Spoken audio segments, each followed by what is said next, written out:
everyone, welcome back Sana's World. Hoping you all are doing super great and it's gonna be another vlog in Mumbai. और आज हम लोग जा रहे हैं एसएल वर्ल्ड घूमने। अगर आप मुंबई आए हैं तो एसएल वर्ल्ड एक बार ज़रूर जाइए, मैंने ऐसा सुना है कि काफ़ी अच्छी जगह है। तो आज हम लोग वहाँ जा रहे हैं। जाने में थोड़ा तो टाइम लगने वाला है, बट जैसे भी जाएंगे वो मैं आपको बताती हूँ आगे। Okay, let's go.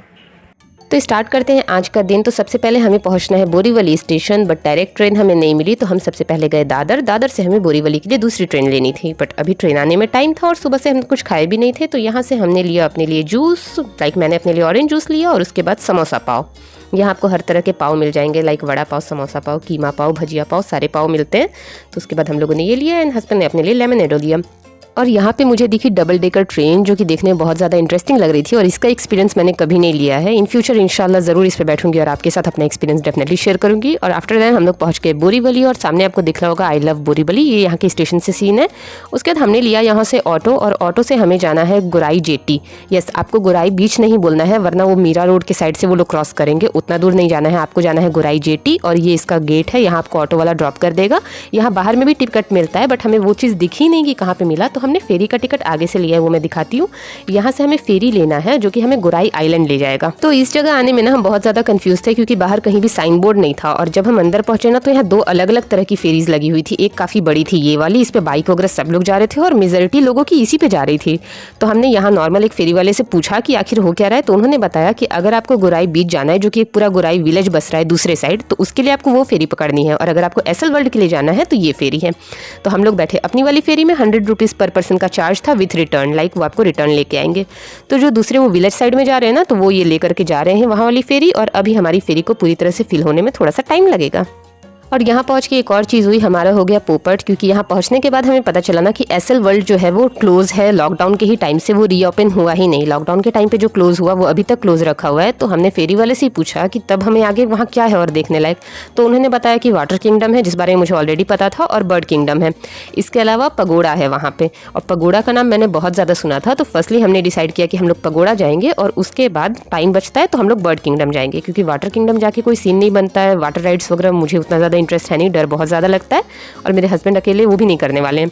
तो हमने सोचा वहाँ जाके कोई फ़ायदा नहीं है। तो हमारी फेरी हो गई यहाँ से स्टार्ट, और ये है वो पगोड़ा जहाँ हमें जाना है। लाइक ये फेरी हमें लेकर के जाएगी वहाँ तक, आइलैंड तक, और वहाँ से हमें पैदल जाना है आगे पगोड़ा के लिए।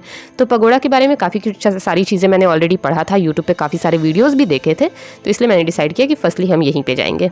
एक और काफ़ी इंटरेस्टिंग चीज़ थी, इस आइलैंड पे आने वाली जो भी फेरी थी ना, जो भी एसएल वर्ल्ड या फिर ये वाटर किंगडम वगैरह के लिए आ रही थी, जो भी फेरीज, उन सारे स्टाफ्स ने ना सेम शर्ट पहने हुए थे। लाइक आप देख सकते हैं जितने भी स्टाफ मेंबर है ना, उनकी शर्ट सेम है। और हम लोग पहुंच गए गुराई आइलैंड, और यहाँ से अब हमें जाना है। यहाँ जो मिट्टी वगैरह थी ना, वो दलदल वाली थी, जो पानी के साइड वाली मिट्टी थी, काफ़ी गंदी भी थी और पूरा दलदल वाला था। एक तरह से पूरा अलग ही एक अलग गाँव बसा हुआ था। तो यहाँ वाटर किंगडम, बर्ड किंगडम सबके आपको पोस्टर दिख रहे होंगे। वैसे आप चाहें तो वाटर किंगडम भी जा सकते हैं। एशिया का सबसे बड़ा थीम वाटर किंगडम है ये, जहाँ टिकट का चार्ज 1200 रुपीज़ है एडल्ट के लिए, और किड्स के लिए 800 है। और बर्ड किंगडम का जो चार्ज है वो 500 एडल्ट के लिए है और 400 किड्स के लिए है। तो यही रास्ता सेम जा रहा है। आगे आपको साइन बोर्ड मिलेगा, बस वहाँ से आपको चीज़ों के लिए टर्न करना है। फिर चाहे आप वाटर किंगडम जाइए, एसएल वर्ल्ड तो खैर अभी क्लोज है, या बर्ड किंगडम जाइए या फिर पगोड़ा जाइए। तो हमने अपने पगोड़ा के लिए टर्न किया। तो यहाँ एंट्री पे हमें ये स्टाफ मेंबर मिले, जो फेरी वाला ही टिकट को हाफ काट करके रख रहे थे इस बॉक्स में। और यहाँ लास्ट टाइमिंग लिखा हुआ था फेरी का, लाइक 6 o'clock पे हमें रिटर्न जाना है 6:30 तक, तो वो टाइमिंग यहाँ पे मेंशन किया हुआ था। अब यहाँ हमें 2 किलोमीटर तक अराउंड पैदल चलना है, अप्रॉक्स 2 किलोमीटर था, इससे ऊपर नहीं था। तो काफ़ी लोग आगे चल रहे थे, और यहाँ भी कुछ कंस्ट्रक्शन का काम चल रहा था। कुछ तो काफ़ी बड़ा बनने वाला है, जो मैंने बहुत सारा दिमाग लगाया बट मुझे समझ में नहीं आया, क्योंकि नीचे वाटर पूरा, और उसको ना काफ़ी हद तक क्लोज करके लाइक कवर करके रखा हुआ था, और कुछ ना कुछ वहाँ बन रहा था। तो वो मुझे समझ में तो आया नहीं, बट स्टिल हम लोग आगे बढ़ते गए। और जगह जगह आपको इस टाइप से दिखेगा, जो कि बहुत ही अमेजिंग लुक दे रहा था। मैंने तो काफ़ी सारी रील्स वगैरह ही बनाई है यहाँ पे। अगर आप मुझे इंस्टा पे नहीं फॉलो कर रहे हैं ना, तो डू फॉलो। मेरा इंस्टाग्राम हैंडल है सनाज वर्ल्ड 02, जो कि स्क्रीन पे पॉपअप हो रहा होगा। और ये रोड से ही हमें पगोड़ा दिखने लगा था, और यहाँ पे हमें अंदर इंटर करना है। तो इंटर करते टाइम हमें पता नहीं था अंदर कैंटीन वगैरह है या नहीं, इसलिए हम लोगों को बाहर ही एक छोटू सा शॉप दिखा, और यही यहाँ पे एक लौता शॉप था जिसे एक आंटी की पूरी फैमिली रन कर रही थी। तो यहाँ से हमने वड़ा पाव और कोल्ड ड्रिंक लिया, और कुछ नहीं था यहाँ पे, वड़ा पाव ही मिल रहा था और चाय मिल रहा था। इसके अलावा सारे पैक्ड आइटम थे। तो हमने लिया कुछ चिप्स वगैरह, और उसके बाद यहाँ से हमें पगोड़ा भी अच्छे से दिख रहा था। तो हमने सोचा चलो बाहर से ही थोड़ा बहुत खा पी के चलते हैं। अंदर पता नहीं कैंटीन है या नहीं, बट अंदर दो काफ़ी अच्छे खासे कैंटीन है, जहाँ से आप काफ़ी सारी चीज़ें ले सकते हैं। तो ये हम लोग हो गए अंदर इंटर, और यहाँ पे ये ग्लोबल विपासना पगोड़ा का लोगो लगा हुआ है, लाइक पूरा बोर्ड साइन बोर्ड है यहाँ पे, और ये है इसका एंट्री गेट। अब पगोड़ा क्या है आप में से बहुत से लोग सोच रहे होंगे, तो वो मैं आपको आगे डिटेल में एक्सप्लेन करूंगी कि एक्चुअली होता क्या है। ये मुझे भी पहले नहीं पता था, पढ़ते पढ़ते ही मुझे समझ में आया इसके बारे में। अंदर का व्यू मतलब एकदम नेक्स्ट लेवल का था, लाइक कोई राजा महाराजा का पैलेस होता है ना, वैसा लग रहा था। तो लेडीज़ और जेंट्स की अलग अलग चेकिंग हुई पूरी तरह से, मतलब आपको चेक किया गया, आपके पास जो भी स्टफ़ है उन्हें चेक किया गया, उसके बाद आपको अंदर इंटर करवाया गया। यहाँ एंट्री के लिए कोई चार्ज नहीं लगता है। ये ग्लोबल पगोड़ा पूरी तरह से चैरिटी बेस्ड है। आप चैरिटी दे सकते हैं, जगह जगह बॉक्सेस बने हुए हैं, आप वहाँ पे डोनेट कर सकते हैं, बट कोई एंट्री या फिर टिकट चार्ज वगैरह कहीं नहीं लगने वाला है। तो इतना दूर आते आते तो हम लोग ऑलरेडी थक गए थे, बट स्टिल हमने डिसाइड किया कि फर्स्टली हम इस पगोड़ा का पूरा एक राउंड लेंगे और उसके बाद कहीं बैठ करके थोड़ा देर चिल करेंगे। तो ये आप पूरी परिक्रमा बोलते हैं ना, वो भी कर सकते हैं। और ये यहाँ के आश्रम वगैरह थे जो आते हैं, मतलब संत महात्मा आते हैं, वो यहाँ बैठते हैं। और ये मेन पगोड़ा का जो गेट है ना, वो है, मतलब अंदर जो मेडिटेशन करते हैं ना, उनका ये मेन गेट है, जो कि अभी बंद था, हो सकता है जब वो आए तब खुलता हो। और यहाँ पे अशोक पिलर है, मैं जूम करके आपको दिखा रही हूँ, साफ साफ दिखे। यहाँ पे जल देवता वगैरह की स्टैचू बनी हुई थी, जो कि भी शाम में स्टार्ट हो जाएगा, लाइक फाउंटेन वगैरह शाम में स्टार्ट होगा। और ये पूरा पार्क है, पार्क में बहुत से लोग बैठे हुए थे, क्योंकि कहीं उन लोग को एज सच लेटने वगैरह की जगह नहीं थी, और पगोड़ा वाले इस जगह पे ना आप लेट नहीं सकते, आप बैठ सकते हैं। तो पानी हो गया है हम लोग का खत्म, तो वही मैं देखने जा रही हूँ कि वाटर टैंक कहाँ है। अगर मंदिर के अंदर हुआ कहीं तो ठीक है वाटर कूलर, अदरवाइज बाहर जाकर के खरीद के लाना पड़ेगा। तो लेट्स सी, मुझे लगा कि कुछ लोग यहाँ से भर के ले जा रहे हैं, तो वही बस मैं देखने के लिए जा रही हूँ। ये भी लोकेशन ना मुझे बहुत प्रीटी लग रहा था, और शाम में और भी ज़्यादा प्रीटी लगने लगा। मैं शाम को डेफिनेटली आपको यहाँ दिखाऊंगी जब यहाँ के फाउंटेन वगैरह ऑन होंगे। और यहाँ पे है धर्म चक्र, जो कि अपने आप धीरे धीरे घूम रहा है, लाइक यू कैन सी। और यहाँ हमें वाटर कूलर भी मिल गया, और यहाँ से मैंने ले लिया अपना पानी। और उसके बाद मुझे यहीं पे समझ में आया कि यहाँ साइड में कैंटीन भी है, तो हमने डिसाइड किया हम थोड़ी देर बाद जाएंगे। तो फिलहाल मैं जा रही हूँ रिटर्न अपने हस्बैंड के पास, क्योंकि वो वहाँ पार्क में मेरा वेट कर रहे हैं। और ये वाला जो छोटा छोटा पगोड़ा है ना, लाइक एक मेन पगोड़ा है और उसके दोनों साइड दो छोटे पगोड़े हैं, तो एक में कंस्ट्रक्शन का काम लगा हुआ है। और वैसे भी इन सब जगहों पे construction all over the year चलता है। यहाँ पे मिस्टर एंड मिसेस गोयनका का स्टैचू है, जिन्होंने इसकी शुरुआत की, और बाहर से हम ये केक पैक लेकर के आए थे, तो वो हमने इंजॉय किया।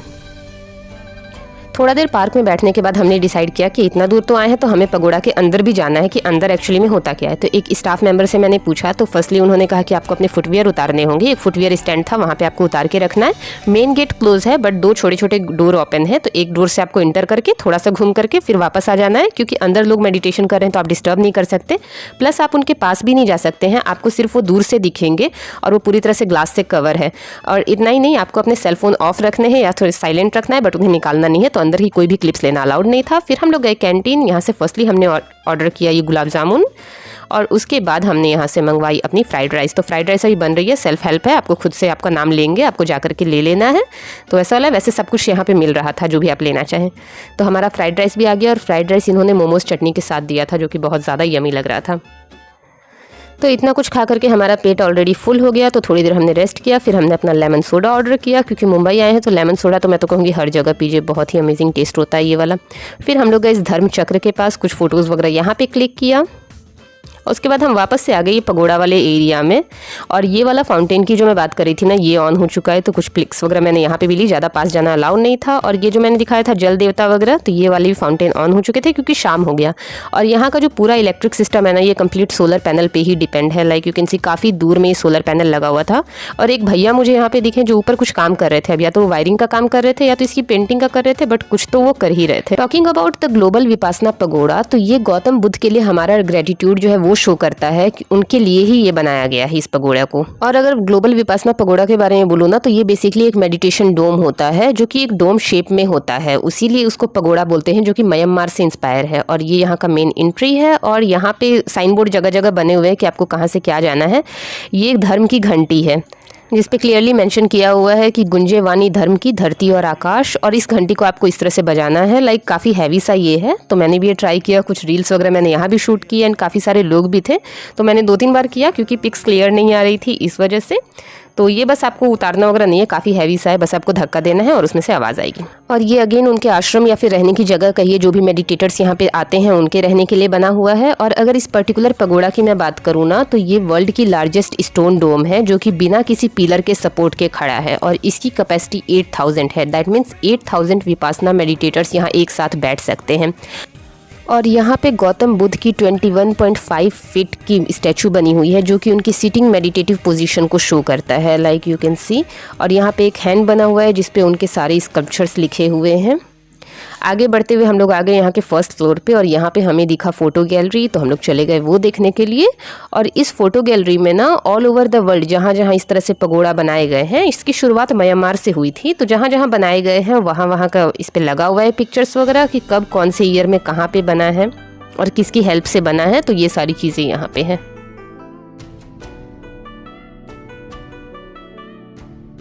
पिक्चर गैलरी से निकलने के बाद हमें दिखी इनकी आर्ट गैलरी, तो फिर उसके बाद हम लोग वहाँ पे गए।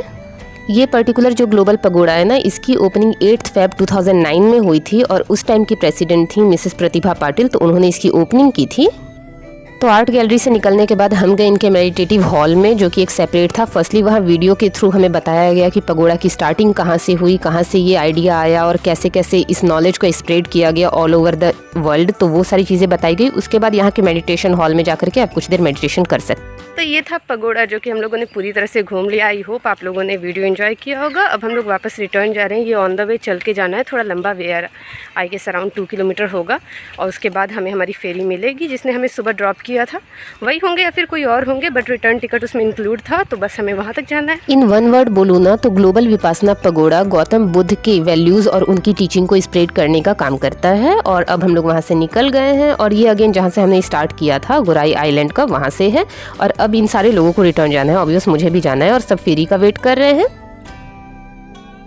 उसके बाद आ गई हमारी फेरी और हम लोग बैठ गए हैं। अब फेरी ऐसे ही फुल हो जाएगी तो स्टार्ट हो जाएगा। वैसे भी 6:30 हो चुका है, तो अब धीरे धीरे करके सारे लोग को जाना ही जाना है। उसके बाद वहाँ से पहुँच गए हम लोग गोराई जेटी, जहाँ हमें फेरी ने उतारा। वहाँ से हमने लिया ऑटो और ऑटो से हम जाने वाले हैं बोरीवली। अगेन हम लोग आ गए बोरीवली स्टेशन और ये है यहाँ का नाइट व्यू। ब्रिज पे रुकने के बाद थोड़ा देर मैंने नीचे वगैरह का क्लिप्स लिया, थोड़ा सा एंजॉय किया, क्योंकि हमें तो होटल ही जाना है और कोई तो काम बचा नहीं है। अगर आप नॉन वेजिटेरियन हैं और मुंबई घूमने के लिए जा रहे हैं ना, तो मैं यही सजेस्ट करूंगी कि जो भी होटल लें वो आसपास लें मोहम्मद अली रोड के, क्योंकि मोहम्मद अली रोड नॉर्मली सब लोग जानते होंगे खाऊ गली के नाम से फेमस है। काफ़ी सारी चीज़ें आपको यहाँ मिल जाती है, specially if you are a non veg lover. तो आसपास में बहुत से अच्छे अच्छे होटल्स भी हैं, तो आप ले सकते हैं अपने अकॉर्डिंग, आपको जो भी सही लगे। तो आज हमने पैक करवाए थे वहाँ से चिकन बिरयानी और चिकन अल्फाम, तो ये दोनों चीज़ें आज हम लोग इंजॉय करने वाले हैं। और उसके बाद ना आज मुझे ड्रैगन फ्रूट भी मिल गया। मैंने कभी ट्राई नहीं किया था, नॉर्मल मार्केट से आते टाइम मुझे दिख गया, तो मैंने जल्दी से 1 पीस लिया। 1 पीस उन्होंने 50 रुपीज़ में दिया, तो मैंने एक ही लिया और इसे कट करके अब हम इंजॉय करेंगे। तो आज के ब्लॉग में इतना ही। Do subscribe. मैं मिलती हूँ आपसे अपनी नेक्स्ट वीडियो में। Till then bye.